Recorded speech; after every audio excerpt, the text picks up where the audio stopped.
Halo sobat semua, selamat datang kembali di channel Post Horror. Saya doakan kalian semoga dalam keadaan yang baik-baik saja.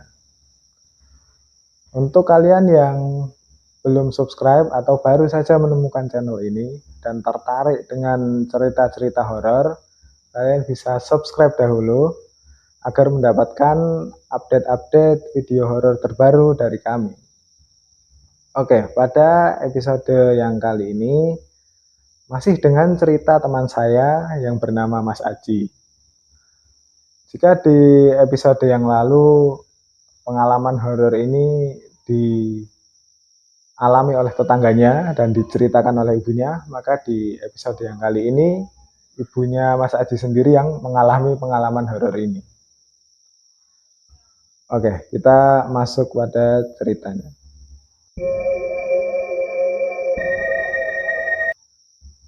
Pada cerita ini, ibunya Mas Aji ini mengalami pengalaman horor ini pada waktu dini hari, sekitar pukul 1 dini hari, kalau tidak salah.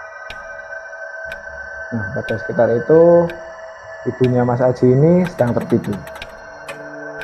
Ketika beliau sedang tertidur, beliau sayup-sayup mendengar seperti suara gamelan dari arah luar rumah.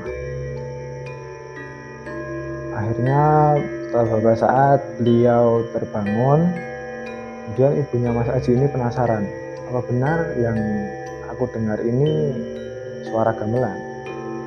Maka untuk memastikannya, ibunya Mas Aji ini mulai memperhatikan, mulai mendengarkan dan memperhatikan. Dan benar saja, yang didengarnya itu benar suara gamelan pada waktu dini hari. Dan semakin ia mendengarkan suara tadi, maka disusul dengan suara seperti kereta kencana. Jadi suara seperti kuda yang menarik kereta kencana. Setelah didengarkan lagi, suara tersebut semakin jelas, seperti melintasi di samping rumahnya. Nah, karena ibunya Mas Aji ini mendengar suara itu, dia tidak bisa tidur. Dia ketakutan, sambil dia hanya bisa berbaring di tempat tidur sambil ketakutan. Terus suara itu dia dengar sampai akhirnya suara itu hilang. Namun dia sudah terlanjur ketakutan dan tidak bisa tidur sampai menjelanglah pagi hari. Pada waktu pagi hari, biasa seperti ibu-ibu kebanyakan berkumpul dengan tetangga-tetangga lainnya. Dan di sini ada tukang sayur yang sedang berjualan.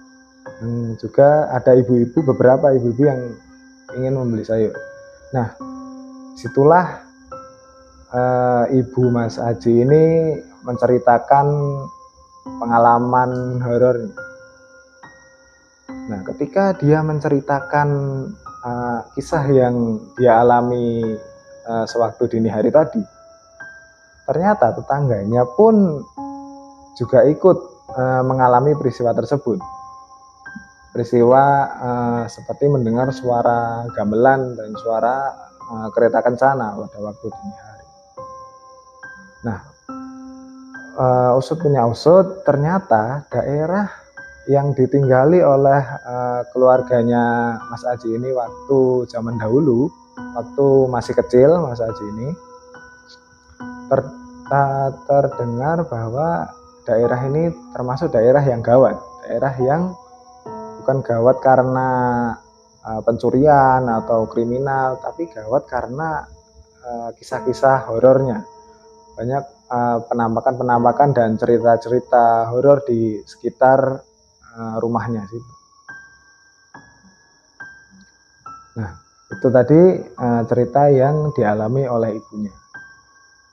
Bersambung ke cerita selanjutnya, ini cerita yang dialami oleh tukang sayur yang pada cerita sebelumnya diceritakan sedang menjual sayur dan dikerumuni ibu-ibu tadi. Cerita tukang sayur ini bermula dari ketika dia ingin kulak sayur. Dia kulak sayur di pasar seperti ya pedagang sayur pada umumnya, membawa sepeda. Setelah dia kulak sayur, otomatis dia ingin segera berdagang. Nah, dia membawa sepedanya melalui rute yang biasanya ia lalui. Namun di rute yang ia lalui untuk berdagang ini, itu terkenal angker di daerahnya. Dikarenakan rute yang ia lewati ini di sekitar-sekitarnya terdapat pohon-pohon bambu yang mengelilingi si pedagang ini ketika melintasi wilayah itu. Nah, ketika melintasi wilayah itu, dia merasa perasaan yang sangat tidak enak, perasaan yang sangat mengganjal. Dia sempat menghiraukan perasaan itu, paling itu hanya perasaan saja, tidak mungkin ada sesuatu yang aneh-aneh. Karena ya dia niatnya baik, dia niat untuk berdagang, dia tidak berniat untuk melakukan hal yang buruk, dia niatnya mencari rezeki. Nah, diteruskanlah perjalanannya sembari menahan perasaannya yang tidak enak ini.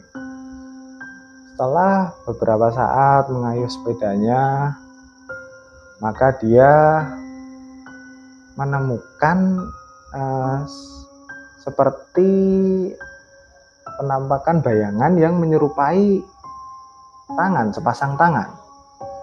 Dia tidak yakin awalnya, paling dia cuma salah lihat atau mungkin ya sekedar halusinasi saja. Setelah itu dia makin heran, apa itu benar hanya bayangan biasa atau hanya halusinasi. Didekatilah penampakan tadi. Setelah didekati dan ternyata benar saja, setelah dilihat dengan lebih dekat dan secara seksama, ternyata sepotong tangan yang berjalan sendiri di area yang dia lewati tadi.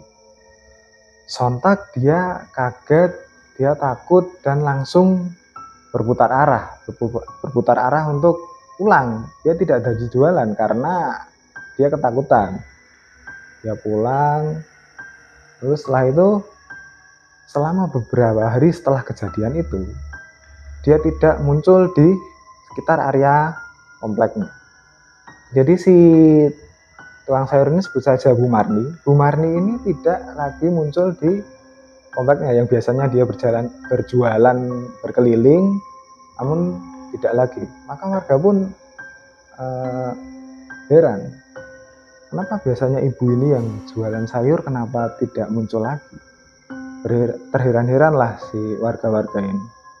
Selama berhari-hari dia tidak berjualan. Nah, pada suatu saat dia muncul kembali di komplek itu, berjualan sayur, berkeliling.